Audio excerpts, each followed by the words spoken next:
Hi, it's Divyajyoti Mahapatra. Welcome to my channel DJM Physics.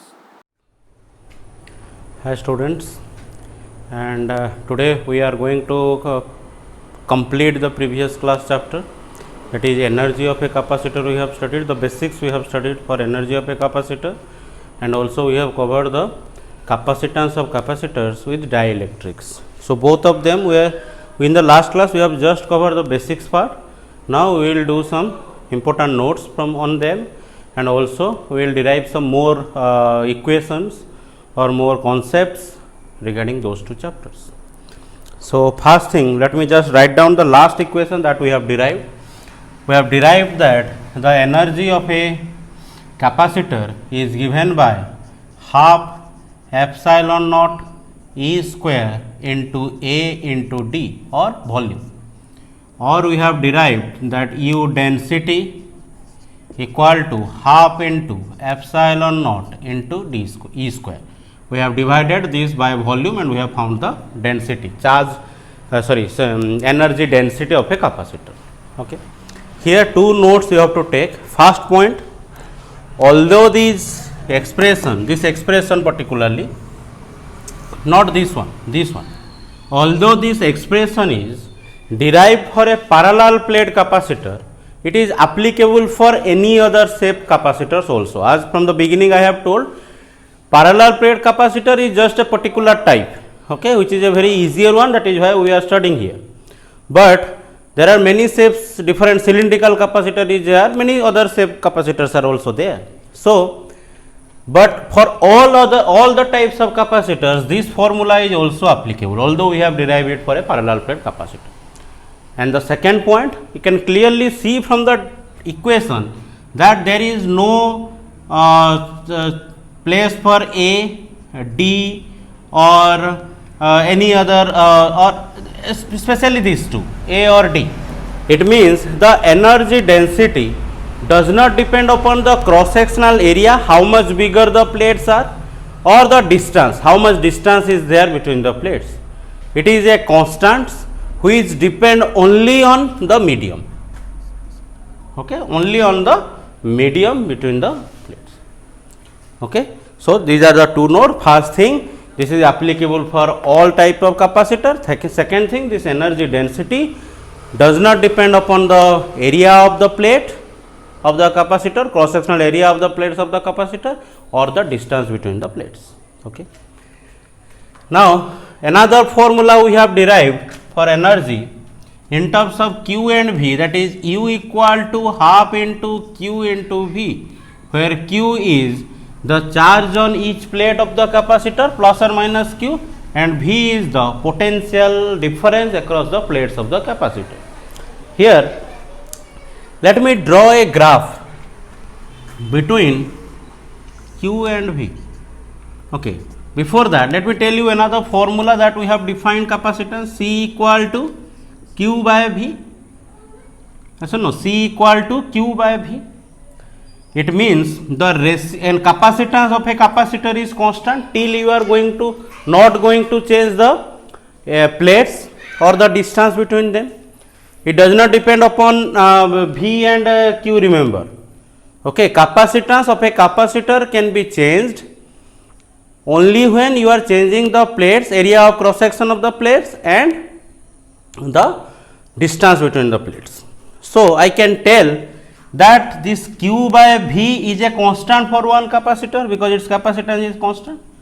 It means if I will take Q along y axis and V along x axis, and I will, this is charge, okay, any charge, let me just write it as charge and it as potential for a capacitor, and I will draw a graph. Obviously I will get a straight line because Q by V ratio is constant. It means charge by potential is constant. It means the slope is constant, and slope is constant only possible when there is a straight line. Okay. And also you can see that the area under this curve, this area covered by this graph or this curve or the straight line, how much is that area? This is a right angle triangle. So if it is O, it is A, it is B, and let this point is the potential, so that is let V, and let this point is charge, so that is let Q. Okay. So Q by V, so the area of this triangle can be given by half into base is this V into height is this Q, half into Q into V into Q, and what is this? Energy of the capacitor. Is this point clear? It means if you draw a graph between Q and V, charge and potential for any capacitor, first thing you will get a straight line having a constant slope, and that slope is also give you the capacitance of the capacitor, and also the area under that straight line or that curve will give you the energy of the capacitor. Two things, Q versus V graph, that will come a straight line, the slope of the straight line will give you the capacitance of the capacitor, and the area under the curve or under the straight line will give you the energy of the capacitor. So this is the next one. Now let us come to the another aspect, as I have told also at the end of the last class. In mechanics, the spring, the stretching of a spring, and in electrostatics the charging of a capacitor, they are very comparable to each other. If you can remember, then we have written the potential energy of a spring as U equal to half k x square. What is this half k x square? Let me just remind you. If it is a spring and it is stretched by a distance of x, okay, it is stretched by a distance of x, and k is a constant for the spring known as spring constant, then to stretch that we have to do amount of work done is half k x square, where x is the displacement, and that amount of work done is stored in the spring in terms of its potential energy. This is the class 11 chapter. Now what we have derived? We have derived the potential energy of a capacitor. Electric potential energy of a capacitor will be given by half into C into Q square, sorry, half into 1 by C into Q square by 2C, or I can write it energy, potential energy, electrostatic potential energy of a capacitor is half into S into Q square. Okay.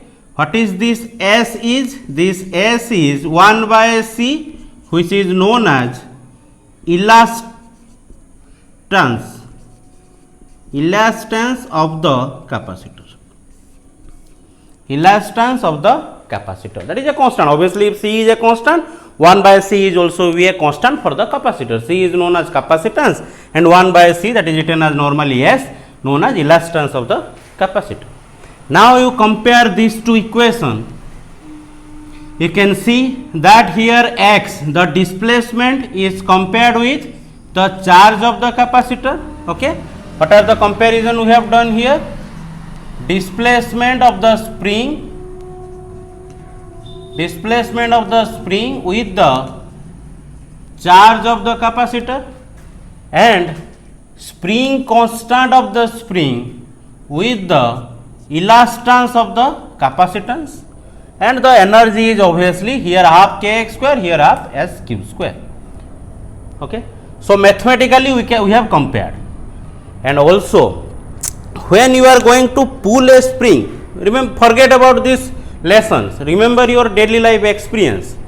If there is a spring and you are going to pull that, initially you will feel that pulling is very easy, but more and more we want to pull it, that it is going to be more and more difficult. If you pull it more and more, it is going to be more and more difficult. Exactly in a similar way, charging of capacitor, if you have not gone through carefully, then go through it again, the charging process of capacitor, derivation of potential energy of the capacitor in the last video. There I have explained that initially to give the charge from 0 to some charge, let q dash, you have to do less amount of work, but that work will goes on. Once that charge q dash is there, it will create an electric field and you have to do some work against that electric field. Initially when you bring and put that q dash charge, you don't have to do any work in that capacitor, but when the charging process goes on, or the charge, more and more charge are going to be deposited at the plates of the capacitor, to bring the next charge you have to do more and more work. Let me just explain it. I have told it in the last class. Initially a charge is, capacitor is uncharged. You have given some q dash charge to here, or let it got a q dash charge and it got a minus q dash charge. To keep that q dash charge you have to do very less amount of work, because there was no field to oppose that. But now when this q dash charge given, a field is created here, and to bring a minus dq dash charge from here to here, you have to do more amount of, q dash charge from dq dash charge from here to here, you have to do more and more work. Exactly in a spring, as in a spring, initially it was easy, then it was difficult to pull it, but here again, here similar way, initially the charging of the capacitor was easy, but gradually it becomes more difficult, means you have to do more and more work, and that work done is also stored in the form of potential energy in the capacitor. So what we are comparing here, if you understood,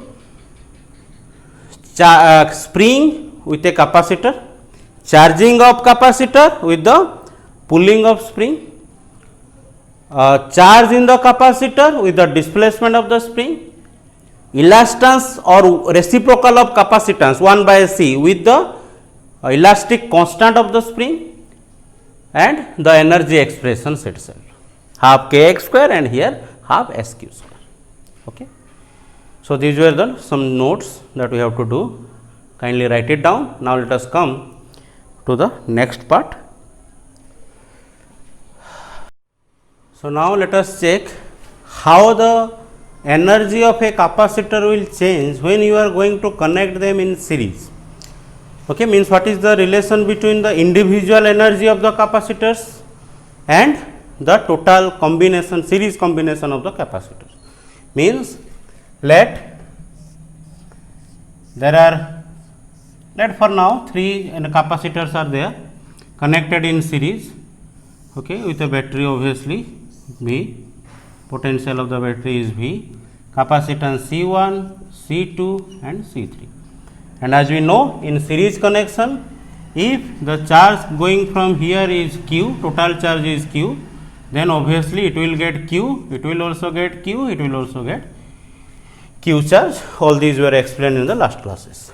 Now what is the net capacitance is, let C, okay, let capacitance is let C, okay, and it is connected with a battery again of V, and it is net, so the net charge will be Q. Okay. Now what is the energy of this? Energy of this equivalent circuit, I can write U equal to Q square divided by 2C, Q square divided by 2C. This is the energy formula, Q square by 2C. For this, what is the net energy? Its energy is again Q square divided by 2C1, because here capacitance is C1. Its energy is Q square divided by 2C2, and its energy is Q square divided by 2C3. This is the capacitance, this is the energy, individual energy. What is the total energy means, obviously you have to okay, let me just do it like this. And if I will take a common from here, Q square by 2, then it will be 1 by C1 plus 1 by C2 plus 1 by C3. Now what is the value of 1 by C1 plus 1 by C2 plus 1 by C3 in a series connection? it is obviously going to give you 1 by C. As per series connection rule, it means it is going to give you Q square by 2C. Yes or no? Q square by 2C. What was this?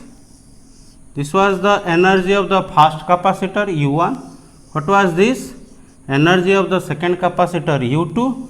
What is this? Energy of the third capacitor U3. And what is this? Is U.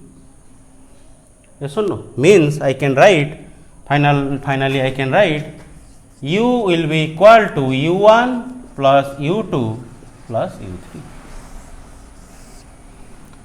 U is this, U1 is this, U2 is this and U3 is this. If you are adding these three, you are getting the value of U. It means U equal to U1 plus U2 plus U3, or U1 plus U2 plus U3 equal to U. So, in a single line I can tell, in series connection, the total energy of the capacitors are the addition of energy of the individual capacitors. Total energy of the capacitors equal to addition of individual energy of the capacitors, or the energy of the equivalent capacitor is equal to addition of all the individual capacitors connected in series. Okay. Now, let us check what will happen in the parallel connection. See, for energy we have derived many kind of expression. One is Q square by 2C, another one is half CV square. Now, the question is where we are going to use which one. See, in series connection, Q is remain constant for all the capacitors. So, it is better to use Q square by 2C formula, because Q is constant for all capacitor in a series connection. But for parallel connection, Q is not going to be constant. For parallel connection, V or potential is going to be constant. So, for parallel connection, better to use half CV square formula, where V is going to be constant for each and every capacitor.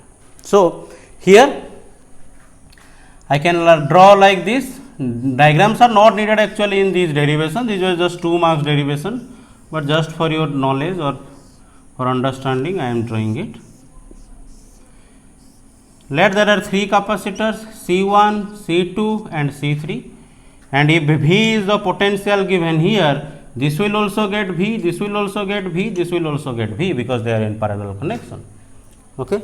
Now, what is the energy of this capacitor? I can write it as U1, that will be equal to half into C1 into V square.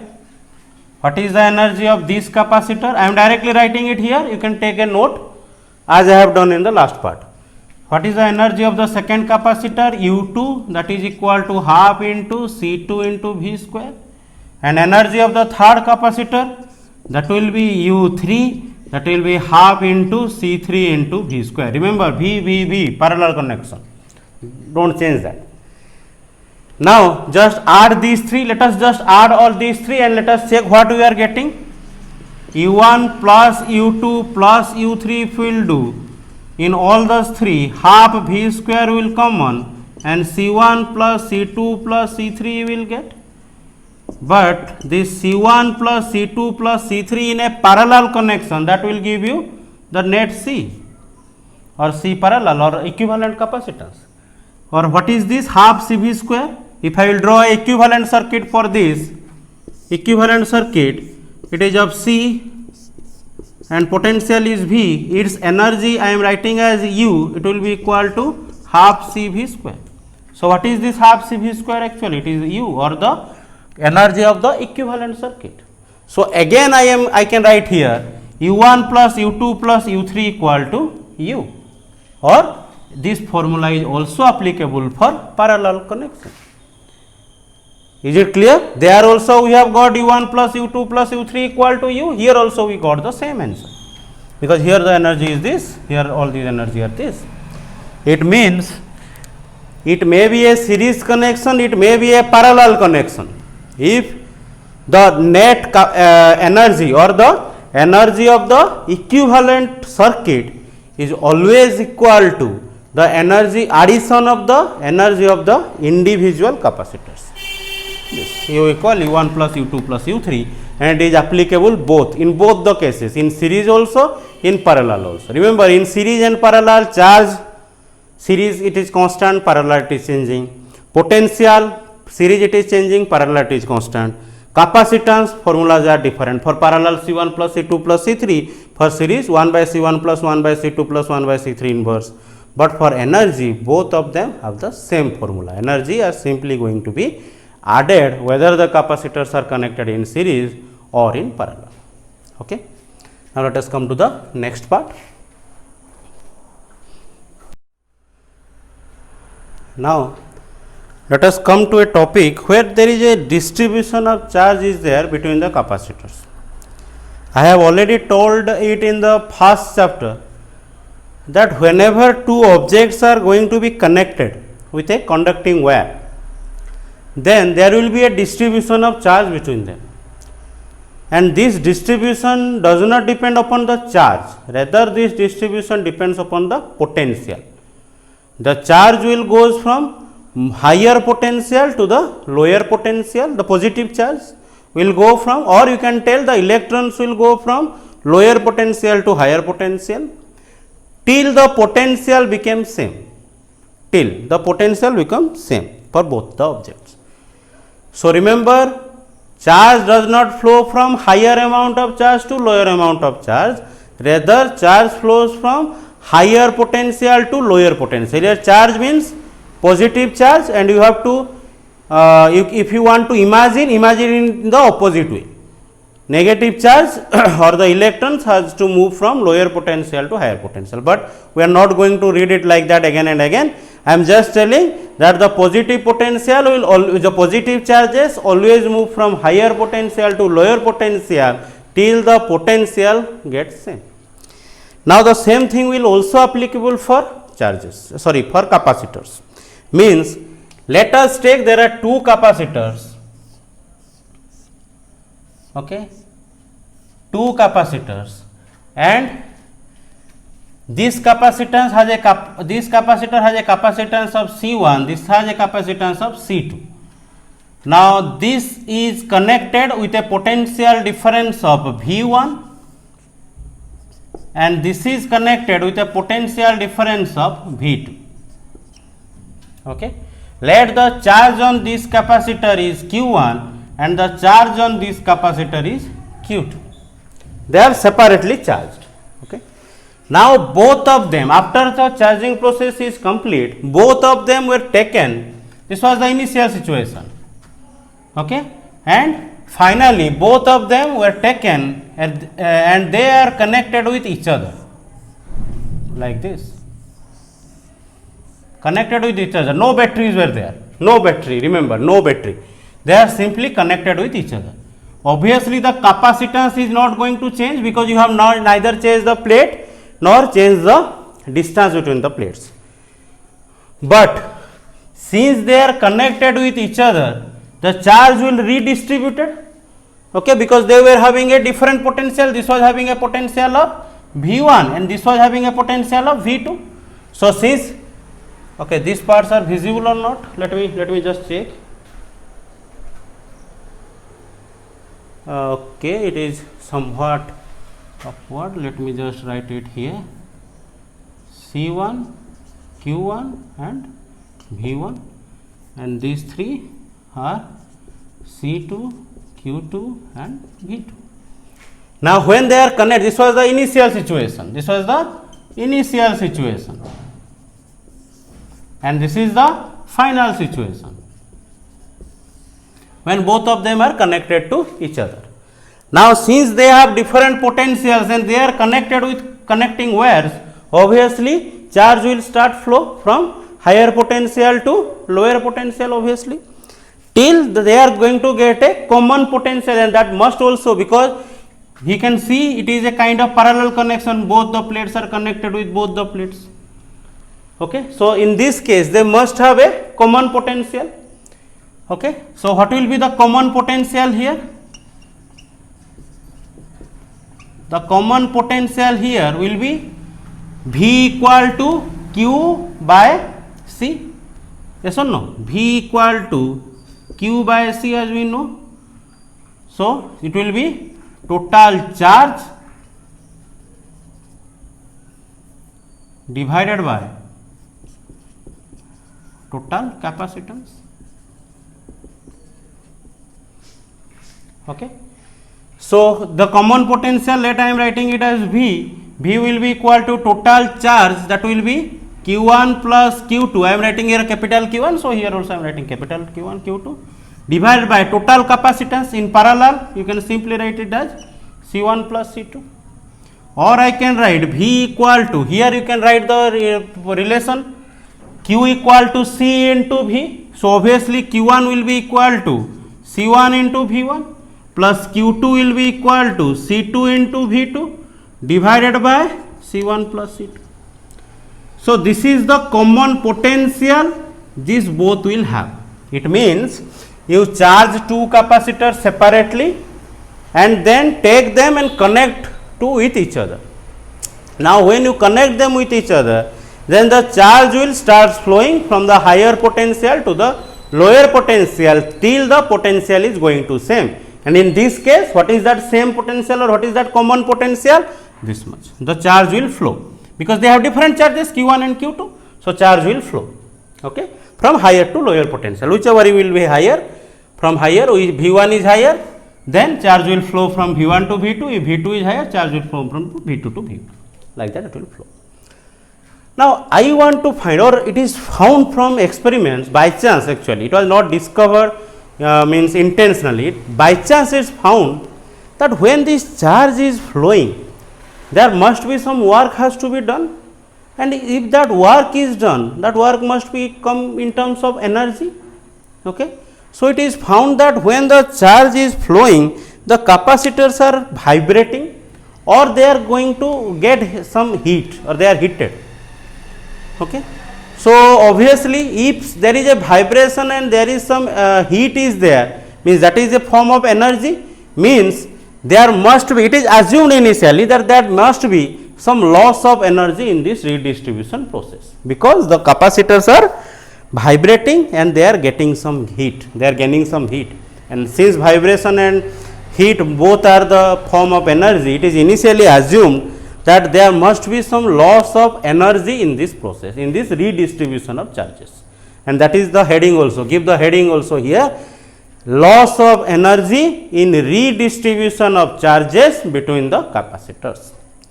Now since it is assumed, the assumption was obviously correct, I think, for now. So now let us derive how much energy is lost, whether there is energy loss or not, mathematically let us derive, then you can conclude whether the energy is lost or gained or not changed.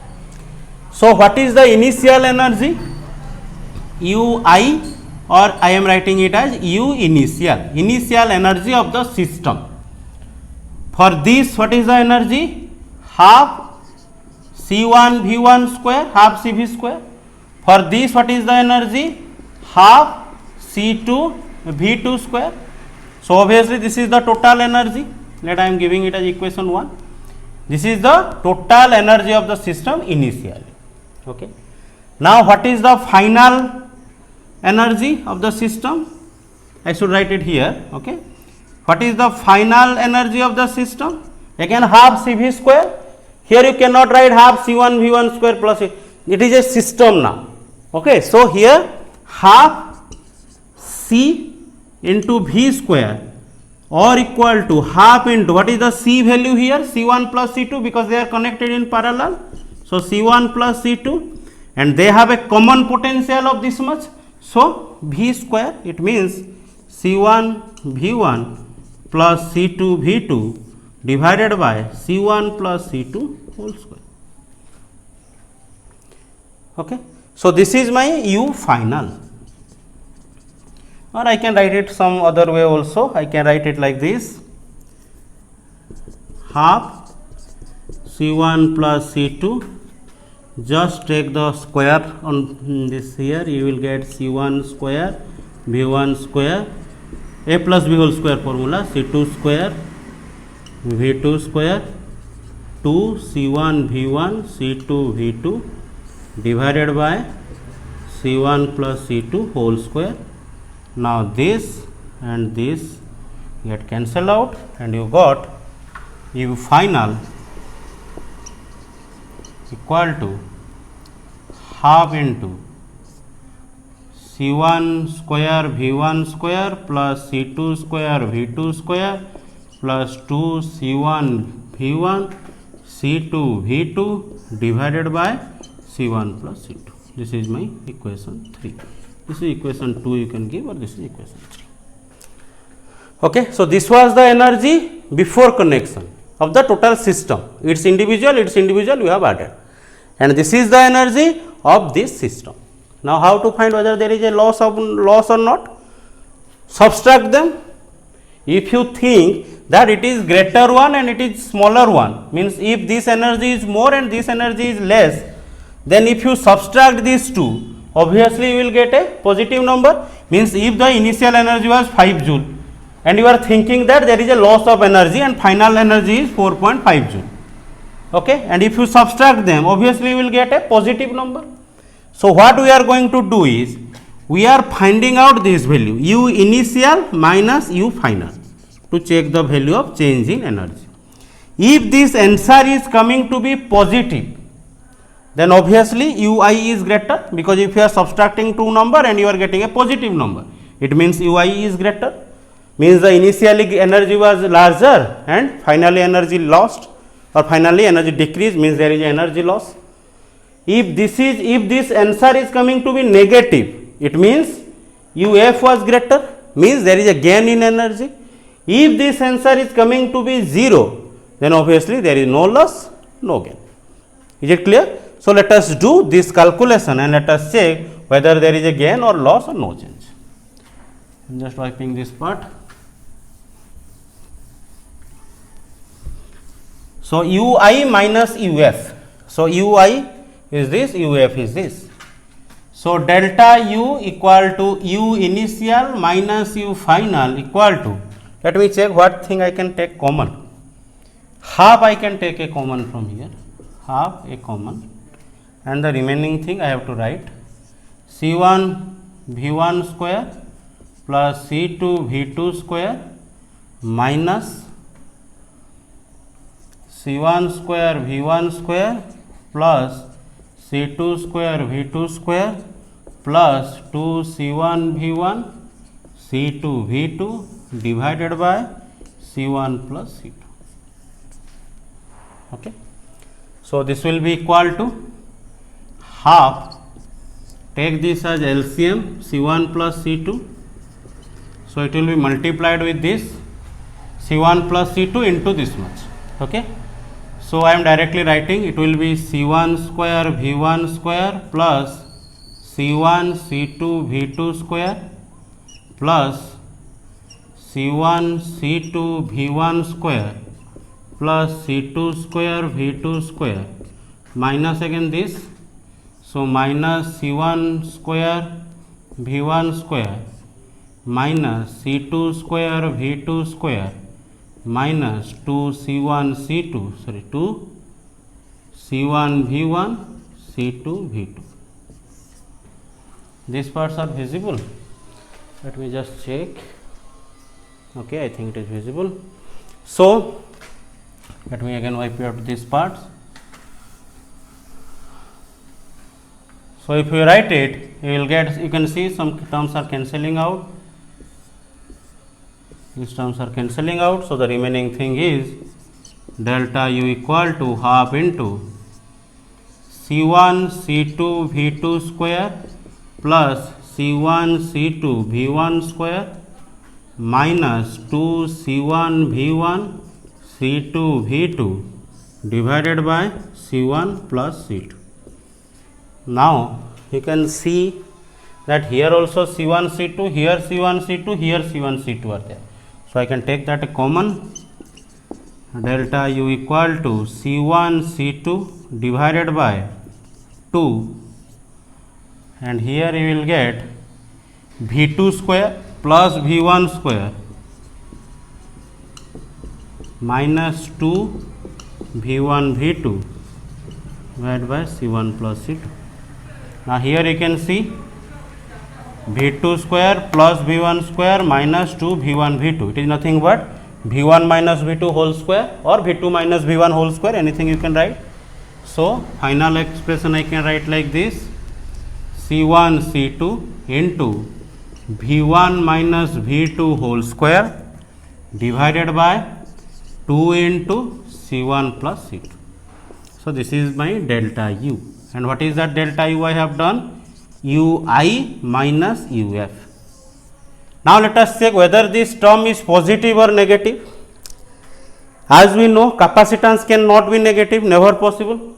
So C1 is positive, C2 is positive, C1 is, so this term is positive, 2 is also a positive number. Now V1 and V2.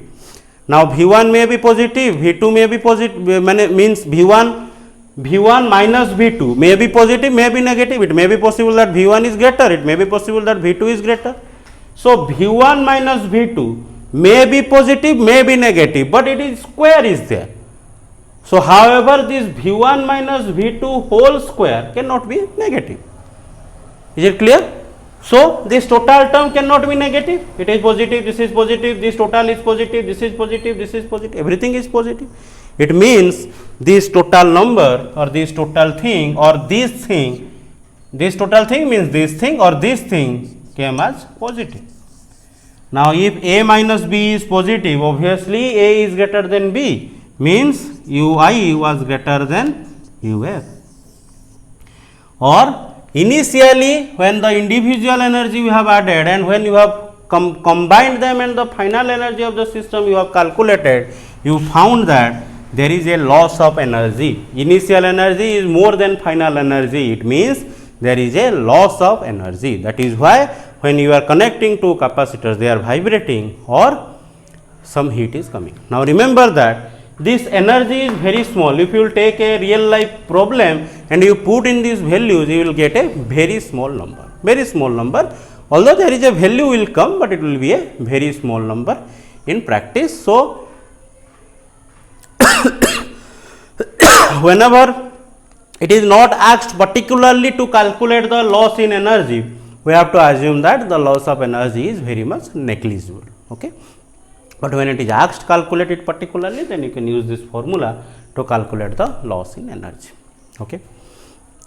Now a task or a assignment, you write it down. Find the charge on each plate or find the charge on each capacitor in this case. Means when you are initially you are having charge Q1 on this, charge Q2 on this, and when you have connected them, the charge is redistributed and they get same amount of charge. Now write that amount of charge. Obviously the charge will be same on both of them. Not the charge, the potential will same on both of them.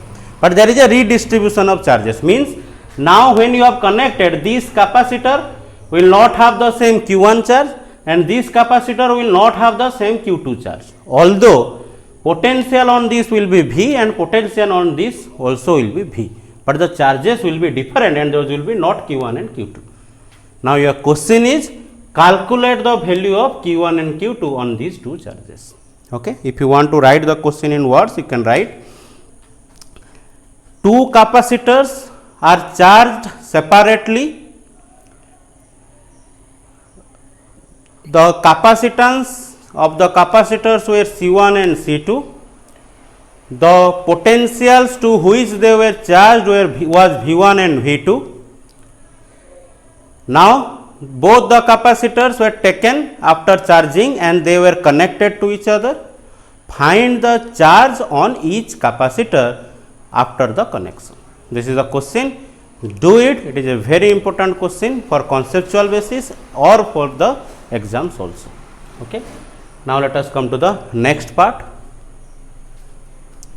First, let me just remind you the results of the last classes.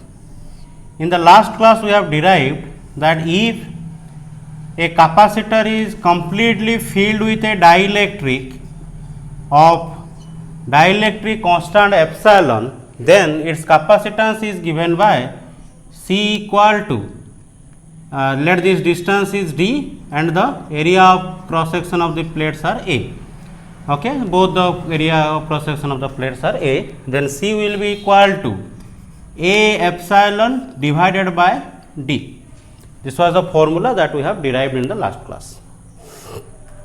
Or also I can write it as, if here not the dielectric constant but the relative permittivity is given, not the permittivity, rather the relative permittivity is given, then I can write it as C equal to A into epsilon naught epsilon R by D. Why? Because epsilon R equal to epsilon by epsilon naught. So, epsilon will be equal to epsilon R into epsilon naught. Now, take and put it here, you will get this result.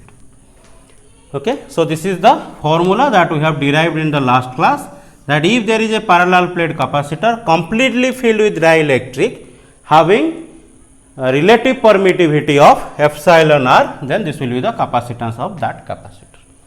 Now, let us understand what is a compound dielectric is. Compound dielectric can be of two types. First type, okay, let I am writing here as type 1, or you can write it as case 1 also. Here I have taken a capacitor, and inside that there are many different dielectrics were there. Different dielectric. Different means this is one dielectric having a dielectric constant of let epsilon R1. This is another dielectric having relative permittivity of dielectric a constant as epsilon R2. Again, let this is another dielectric. Here the relative permittivity is let epsilon R3, like this up to epsilon Rn,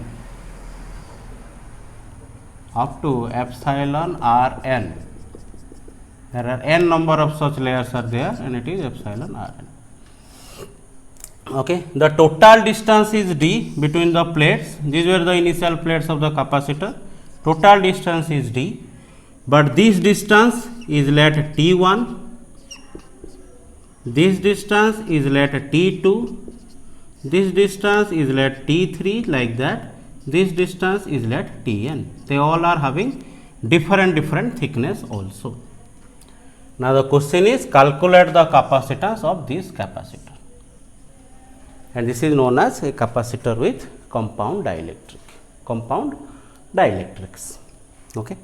All are having different width, and all are having different dielectric constants or different relative permittivity. Okay. So, how to do it? I can compare that it is a capacitor of capacitance C1, it is a capacitor C2, it is a capacitor C3, like that. It is a capacitor Cn connected in series.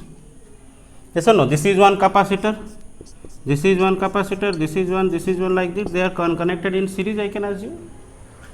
Okay.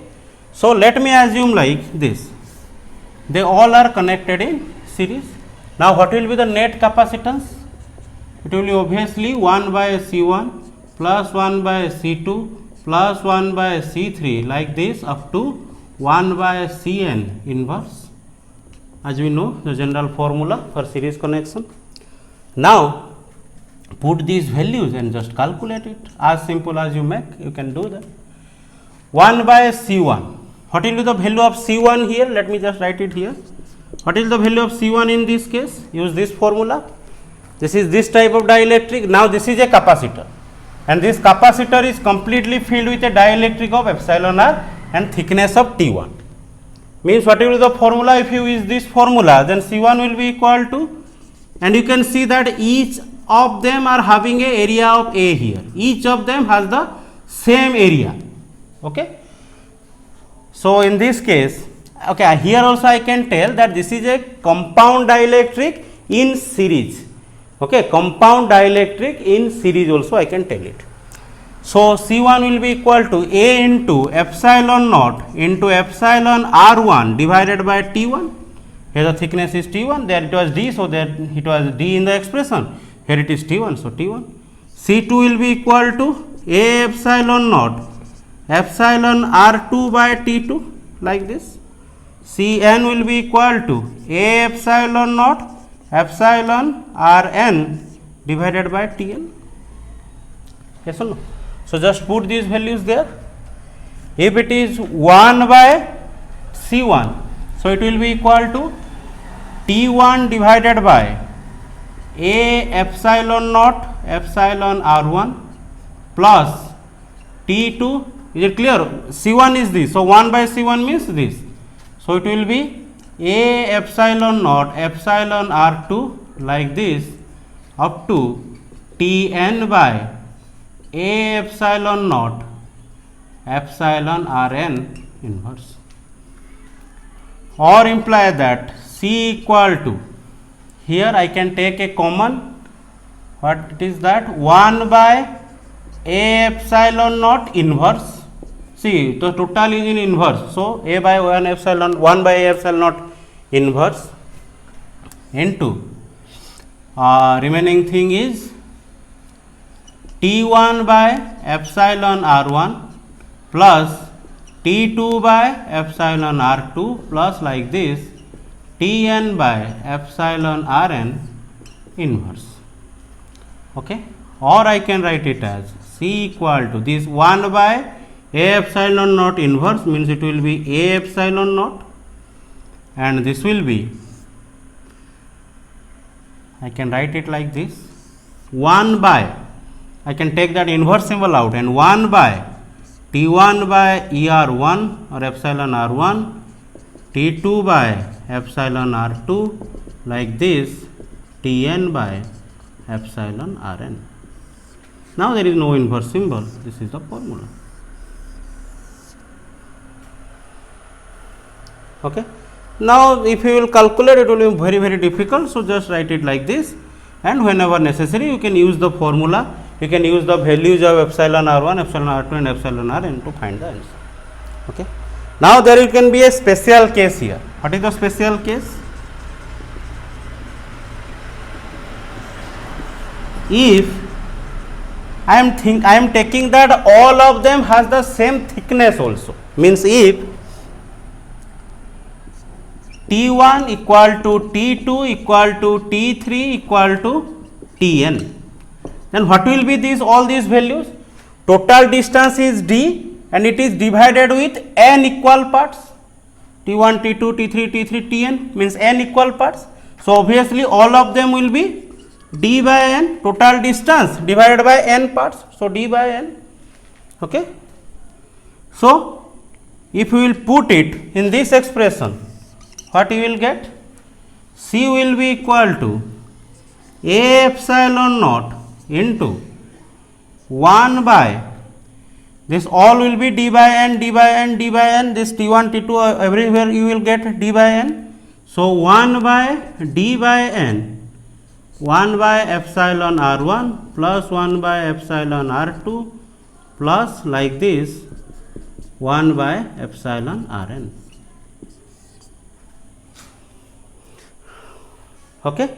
Now this 1 by D by n, it can come here and you can write it as C equal to N A epsilon naught divided by D into 1 by epsilon R1, 1 by epsilon R2 like this up to 1 by epsilon Rn.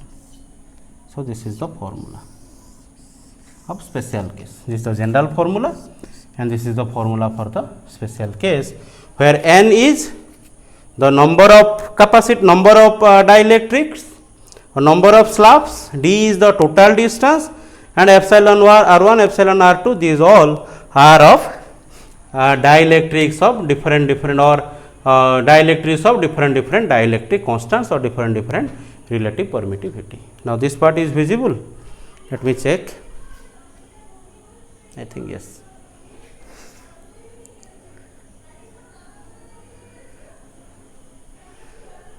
Okay. Now I think this part somewhat, this part is not visible.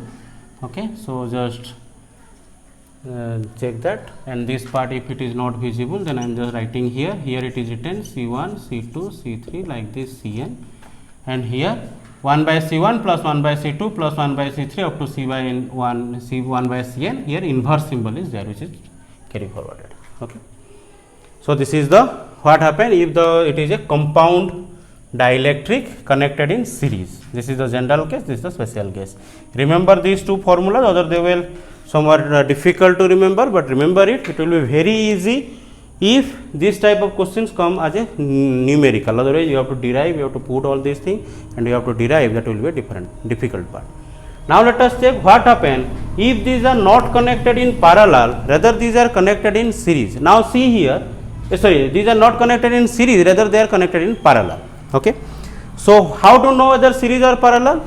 If the area of each plate are same but the thickness are different, then it is known as series. But if something is connected like this total is the plates of the capacitor, and here the dielectrics are connected like this. One dielectric is here, one dielectric is here, one dielectric is here like this. Means here all of them have the distance of d, all of them thickness d, but area are different. Here this plate has a cross sectional area of A1, this has an A2, this has A3 like this, they are connected. So if the thickness is same, areas are different, it will be in parallel compound dielectric, and if areas of the each plates are same but thickness are different, then it will be series compound dielectric. Okay. Now let us check what happened in this case and derive the general formula and the special formula in this case. Okay. Parallelly connected dielectrics in a capacitor like this. Let this is a dielectric of which has taken a area of cross sectional area of A1. The total cross sectional area is A and this total distance is D. Another dielectric is there. This dielectric has a dielectric constant or relative permittivity of epsilon R1. Another one is connected here. This has taken a cross sectional area of A2 and has a dielectric constant of epsilon R2. Similarly, let here there is one.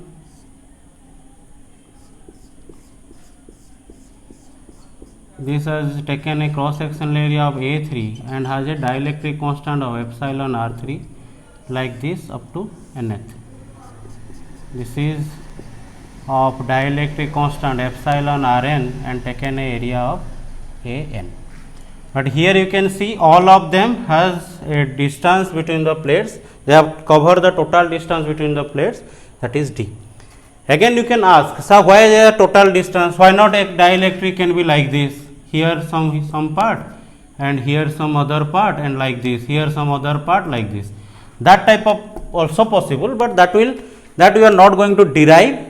By using these formulas we are going to solve some this kind of numerical, where let here at this part there will be some dielectric, at this part there will be some dielectric, but here in this complete part there is a dielectric. In this case also possible, but these cases we will derive or we will solve as a numerical by using the formulas that we are getting here. Okay. So in this case, what is the net capacitance? We have to find the capacitance between the plates. These are the original capacitors, capacitor plates. So C will be here. Since they are in parallel connection, you can see why I am telling these are parallel.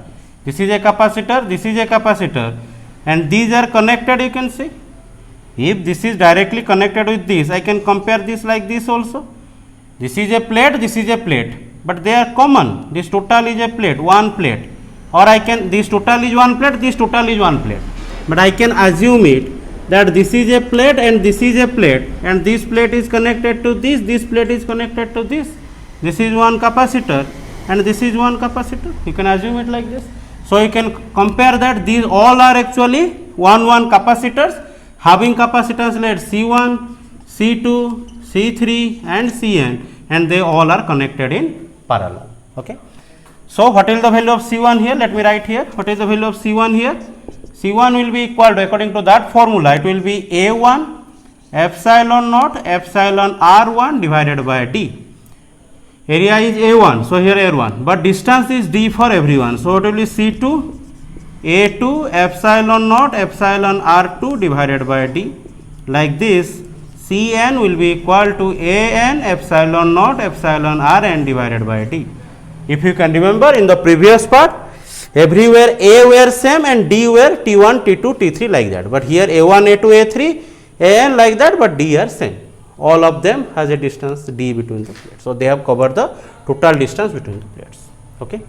Now what will the C1? They are connected in parallel. So here C will be equal to C1 plus C2 plus C3 up to Cn, direct addition, because they are in parallel. So C will be equal to C1 is this C1, C2, C3. If you add, you can see epsilon naught and D are constant in each of them. So I have taken constant, I have taken common epsilon naught by D, and the remaining thing will be A1 epsilon R1 plus A2 epsilon R2 like this, An epsilon Rn. So this is the formula, general formula. Very direct, because there it was inverse, so it was somewhat 2-3 steps, but here it is direct. Now special case, what we can assume here as a special case, that let each of them have taken the same area of cross section, each of them, means if A1 equal to A2 equal to A3 equal to An, and how much will be that? A by n, total area is A. So A from there n number of equal parts, so it is A by n, total area divided by number of parts. Now if you put it in this equation, you will get C equal to, from everywhere there, here it is A by n, A by n, A by n, everything is A by n. So I can again take a common as A by n. So epsilon naught A divided by dn equal into epsilon r1 plus epsilon r2 like this plus epsilon rn. So this is the general formula. Again remember this formula also, remember the derivation and also the formula, because these are useful to solve some complicated numericals easily. Okay. So these were all about the dielectrics and compound dielectrics. Now there is only one part left in this chapter, means conceptually one part left. We will finish that here, and then in the next class we will solve many numericals, because we have not solved any numerical related to energy or related to these dielectrics inside capacitors and all that we will solve in the next class. Now let us come to the last part of this topic or of this chapter itself. So in the previous class we have derived the effect of dielectric in the capacitance of a capacitor, and we have seen that the capacitance is going to change when you are going to input a dielectric in that. But what happened to the other parameter? What happened to charge? What happened to potential? What happened to electric field? What happened to energy? That we are going to study here. This part is very important for 1 mark question or conceptual questions, and the derivations are very small derivation. I have written the result here. If you can understand that, I am going to derive everything. If you can understand that, that's okay. If you cannot understand, forget about that. Very simple, you can understand if you want, but if you cannot understand, then also you have to remember these results. Okay, and here we have two cases. What is the heading here? Effect of dielectric on various parameters of a capacitor. Okay, various parameters: charge, potential, electric field, capacitance, energy, and etc. And here there are two cases. One is battery disconnected mode and one is battery connected mode. Battery disconnected mode means there is only a capacitor is there having some charge, and it is not connected with the battery. It is charged and disconnected from the battery, and after that a dielectric is put inside that, is given inside that. Okay, and the dielectric has a dielectric constant of epsilon r, relative permittivity of epsilon r. In this case, a capacitor is still connected with the battery. A capacitor is still connected with the battery, and in that case you have put a dielectric in between the capacitor of capacitance epsilon r. Okay, so these are the two. In these two cases, here the battery is V. Okay. So let us assume that initially, before putting this dielectric, initially means in this case, all the values of this were C naught, V naught, E naught, Q naught, and U naught. Capacitance was C naught, potential was V naught, electric field is E naught, Q naught, and U naught. After putting it, let all the values change from C, V, E, Q, U, like that. Okay, capacitance, potential, electric field. This is the previous case, and it is after case. This is the initial case. Okay, and it is the final case for here. Okay, let me first derive all this, then we will go to that part. So first thing, battery is disconnected. If battery is disconnected, see the potential and the charge, potential difference across the plates and the charge given to the plates, both are due to the battery. The capacitor cannot get the charge or potential difference by itself. We have to connect that with a source of EMF. So when you have disconnected that, obviously it will not get more charge. Okay, and obviously Q will be equal to Q naught. So it is very simple. I can write Q equal to Q naught. Because the battery is disconnected, so the capacitance cannot get any charge. So I can write Q equal to Q naught, or it is remains same. If you put a dielectric also, then there will be no change on the charge. Now what will happen to the electric field? This part we have already derived in the first last class, first part. Effect of a dielectric inside the electric field. Effect of dielectric inside effect of electric field on a dielectric. Okay, that we have derived, and there we have derived a formula E equal to E external divided by epsilon r, or in scalar form I can write E equal to E external by epsilon r. Now what was the E external here? E naught. Okay, here it was E naught, and it is put epsilon r. So what will the E value equal to? E naught by epsilon naught. So something divided by epsilon r, so obviously it is decreased. Okay, very simple, one step derivation. Now what happened to the V? We know that V equal to E into D.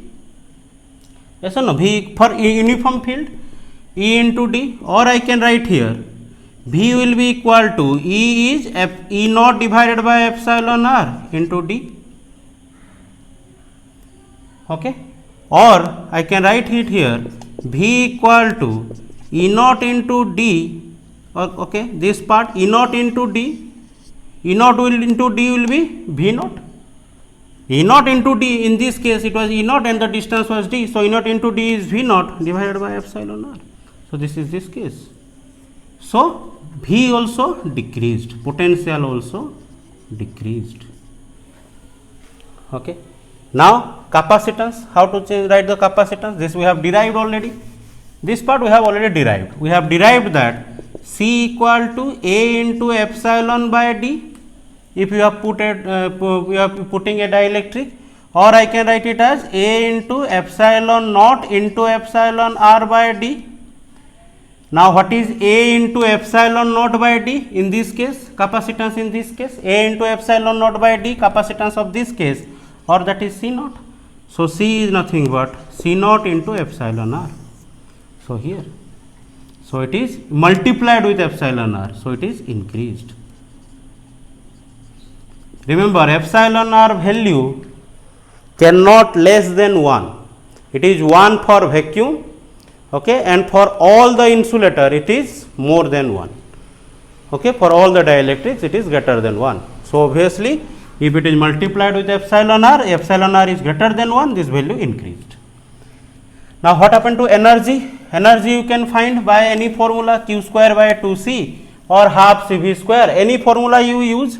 If I use energy equal to half CV square, then U will be equal to half into C is this much, C naught into epsilon r into V is this much, V naught divided by epsilon r whole square. Okay, or I can write U will be equal to half into C naught into epsilon r V naught square by epsilon r square. This and this will cancel out, and I can write it as half C naught V naught square divided by epsilon r. Now what is this? Half into C naught into V naught square. This is nothing but energy in this case, because here it was C naught and V naught. So what is the energy? Half C naught V naught square. So I can write it as U equal to U naught divided by epsilon r. U naught divided by epsilon r. So it is actually decreased.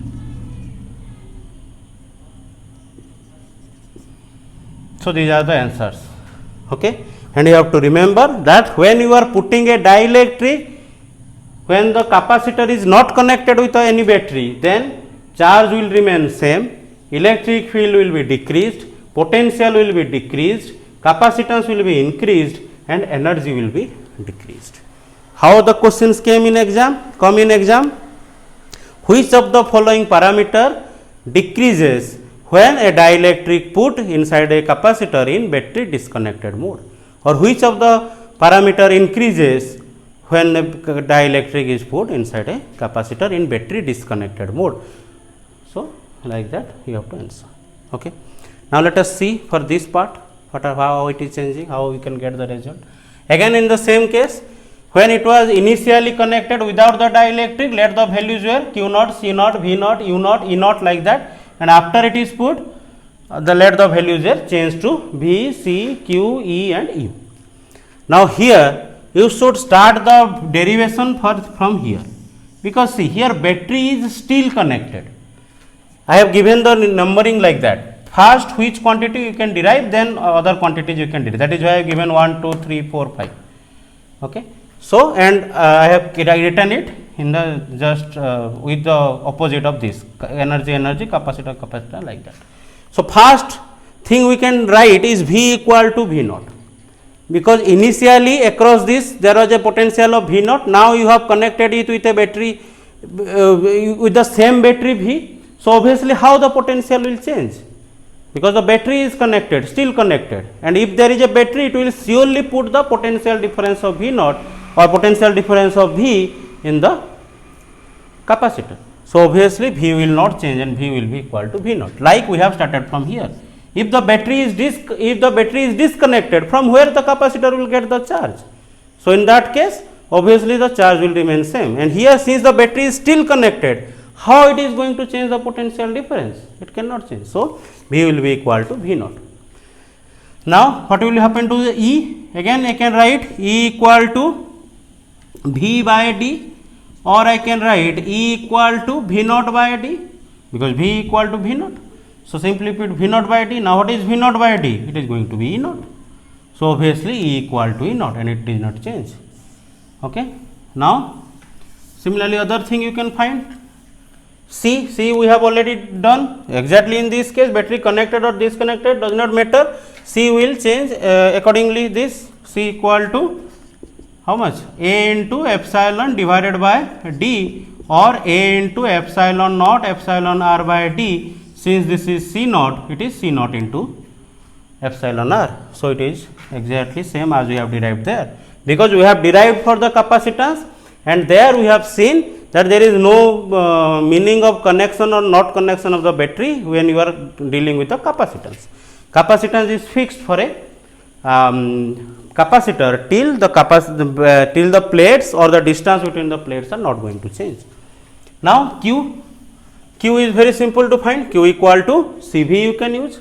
Q equal to, if you will use C into V, Q will be equal to C is C naught into epsilon r into V is V naught. Now what is C naught into V naught is Q naught.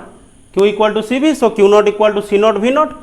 So it is going to be Q naught. So Q will be equal to Q naught into epsilon r. So this thing. Now U, again you use half CV square, or you use Q square by 2C, anything you can use. If you use U equal to half CV square, then it will be equal to U equal to half into C is C naught into epsilon r, and V is V naught. So V naught square. Now half into C naught into V naught square, it is obviously U naught. So U will be equal to U naught into epsilon r. this. Okay. So, if these derivations were very easy, you can derive them, otherwise you can remember this. Q is increased because it is multiplied with epsilon r, so it is increased, it is remaining same, it is also remaining same, it is also increased because it is multiplied with this, and it is also increased. So, all the parameters will either increase or remain same, nothing is going to decrease if you are going to put a dielectric inside a capacitor when it is connected with a battery, but here some will remain same, this thing will decrease and only capacitance is going to increase. Okay.